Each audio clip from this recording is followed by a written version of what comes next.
Assalamualaikum warahmatullahi wabarakatuh. Selamat datang di Tamada Channel. Bagaimana kabar teman-teman hari ini? Saya doakan semoga sehat, kuat, dan selalu dilindungi oleh Allah Subhanahu wa Ta'ala dari segala macam mara bahaya dan musibah. Amin ya Rabbal 'Alamin. Nah, pada kesempatan kali ini Kak Ros akan berbagi sedikit pengetahuan tentang pengertian organisasi dan manfaatnya. Sebelum kita masuk ke pengertian organisasi dan manfaatnya, terlebih dulu di sini Kak Ros akan membacakan sebuah kisah tentang Pak Ahmad, seorang guru, dan Dahlan, yaitu siswanya Pak Ahmad ya. Nah, di pagi yang cerah, pada suatu hari, Pak Ahmad itu masuk ke kelasnya dengan wajah yang berseri-seri sambil menyapa anak-anak. Selamat pagi anak-anak. Dan berkata, manjada wajada.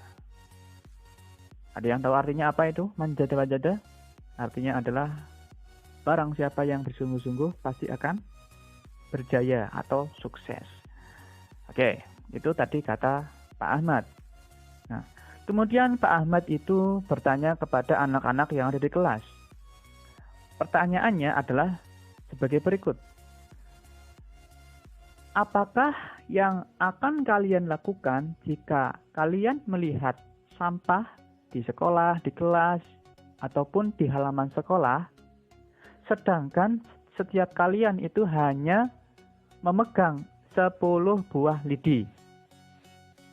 Baik.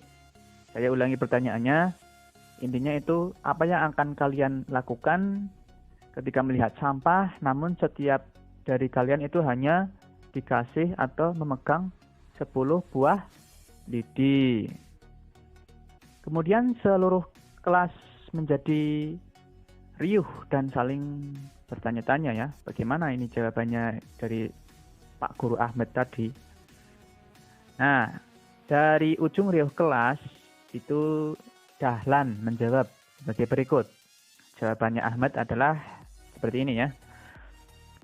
Jika dengan sedikit lidi kita bekerja sendiri-sendiri, maka membutuhkan waktu yang lama untuk membersihkan dan hasilnya juga kurang maksimal. Jadi sebaiknya semua lidi dikumpulkan terlebih dahulu, kemudian diikat menjadi satu, lalu kita menyapu sampah itu secara bergantian.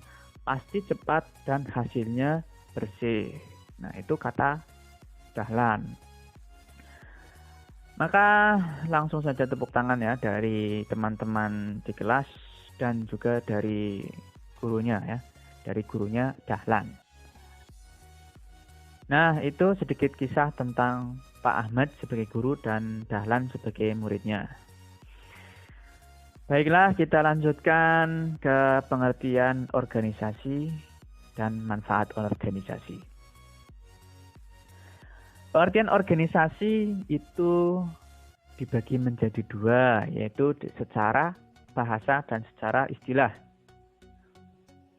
Secara bahasa, organisasi itu berasal dari kata organ, bukan organ ya, organ. Yang artinya alat atau bagian, anggota, atau badan. Sedangkan menurut istilah, organisasi adalah yang pertama.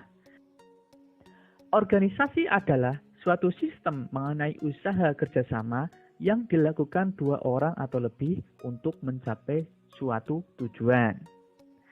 Kemudian ada yang mengatakan juga bahwa organisasi adalah setiap bentuk persyarikatan manusia untuk mencapai maksud dan tujuan bersama.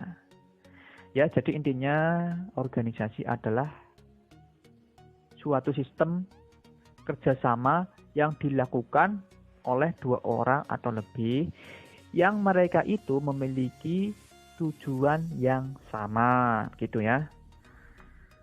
Kemudian suatu organisasi itu pastinya memiliki unsur ya.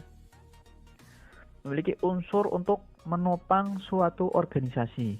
Nah, namun secara hakikat, unsur organisasi ini yang utama, yaitu pertama ada manusia ya, kemudian ada kedua kerjasama, dan yang ketiga itu tujuan. Nah, itu sedikit tentang pengertian organisasi. Kemudian selanjutnya adalah manfaat organisasi.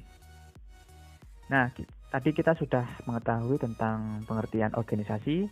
Sekarang kita mari belajar bersama apa itu manfaat organisasi. Baik, langsung saja. Manfaat organisasi diantaranya adalah 1. Melalui organisasi, semua kebutuhan dapat diwujudkan dengan lebih mudah. Kemudian yang kedua, organisasi mendidik pribadi yang toleran dan lebih bertanggung jawab terhadap sesama. Kemudian yang ketiga, melatih hidup bermasyarakat dan menguatkan rasa ukhuwah.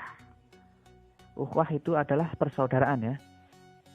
Kemudian yang keempat, belajar bagaimana kita itu menghargai orang lain sekaligus menambah wawasan dari pengalaman orang lain. Kemudian yang kelima, meringankan beban pekerjaan serta menghemat waktu dan daya. Kemudian yang keenam, masalah akan selesai dengan lebih mudah dan lebih baik. Yang ketujuh, sebagai sarana untuk memecahkan masalah dan meraih tujuan bersama. Nah, itu tadi manfaat organisasi. Ya, untuk contoh simpelnya ya, ketika teman-teman itu sedang ada tugas kelompok ya, ketika di sekolahan mungkin ada tugas kelompok dari gurunya, guru memberikan tugas kelompok kepada teman-teman semua. Nah, di situ kan kita diminta untuk saling bekerja sama, memberikan ide, saling menghargai pendapat orang lain, dan dari pendapat orang lain kita menjadi menambah wawasan dan sebagainya. Mungkin itu yang dapat Kak Ros sampaikan untuk kesempatan kali ini. Kurang lebihnya mohon maaf. Bagi yang mau menambahkan atau mau menyanggah silakan komen di kolom komentar. Sampai jumpa pada pertemuan berikutnya. Wassalamualaikum warahmatullahi wabarakatuh.